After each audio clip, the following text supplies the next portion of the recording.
Welcome to the original Gangsters podcast. I'm your host, Scott Burnstein. Quick hit edition. We're going to go out to Brooklyn and we're going to discuss a pair of Brooklyn homecomings, one that has already occurred and one that seems to have been fast tracked and will be happening in the next couple months.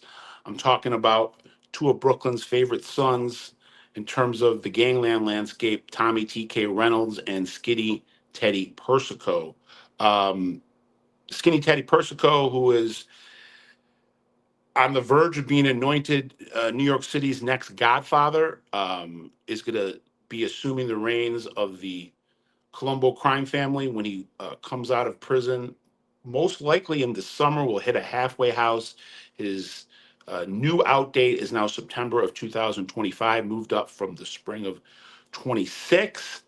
And I think we were expecting him maybe to come out the beginning of 26, and now it looks like he's going to be coming out the summer of 25 and taking the throne. And this has been a long time in the making, and the Persico bloodline just keeps getting richer, and and he has the dynasty now, the last great mafia dynasty in America, the Persicos in Brooklyn, the Colombo crime family, going from Junior Persico, who started this whole thing, this whole dynasty in the '70s, and led the family from behind bars for almost a half century. And now the torch is being passed to his nephew, Skinny Teddy, who's been in and out of prison himself quite a bit over the last 30 years. Came out for about 18 months in 2020, 21, then went back in and got a 6-year sentence for labor union racketeering, and has done good time. And the way they do things in the feds, they chop time off your sentence. If you do good time, you're only going to do about, I think you do 80%.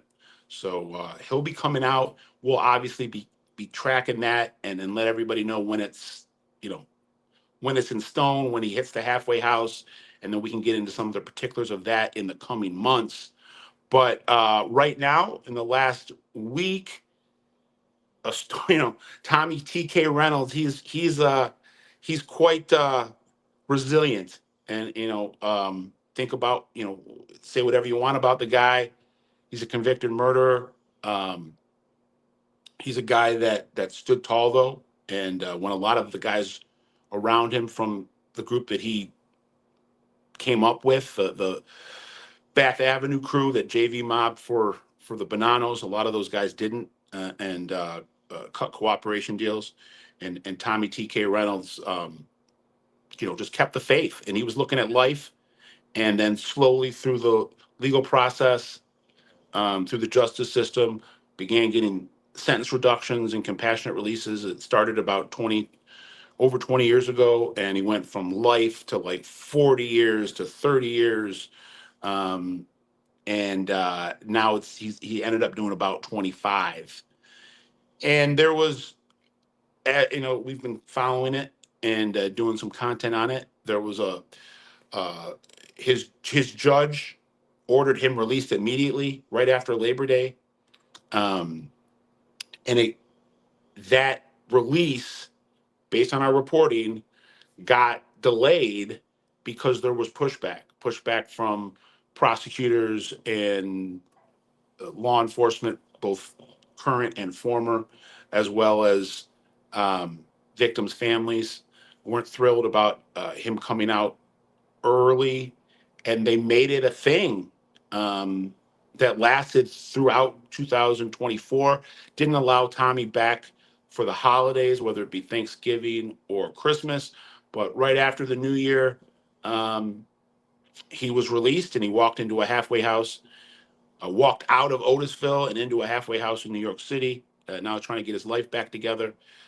Supposedly was a model inmate. Shout out to Chad Marks over at Blood on the Razor Wire, who through his kind of jailhouse lawyering acumen, he spearheaded the charge to get Tommy out. Him and Tommy met behind bars, but there was a lot of buzz about this news back in September, and people thinking that he was walking out, within days, because that's what it said in the court record. I mean, that's what the judge had ruled.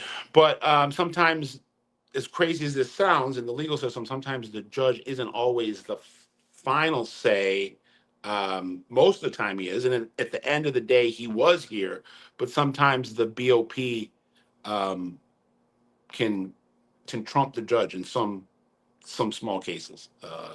I know, in my earlier era of reporting in Detroit, when I was doing the White Boy Rick case, you had a situation where his judge was ordering him out, and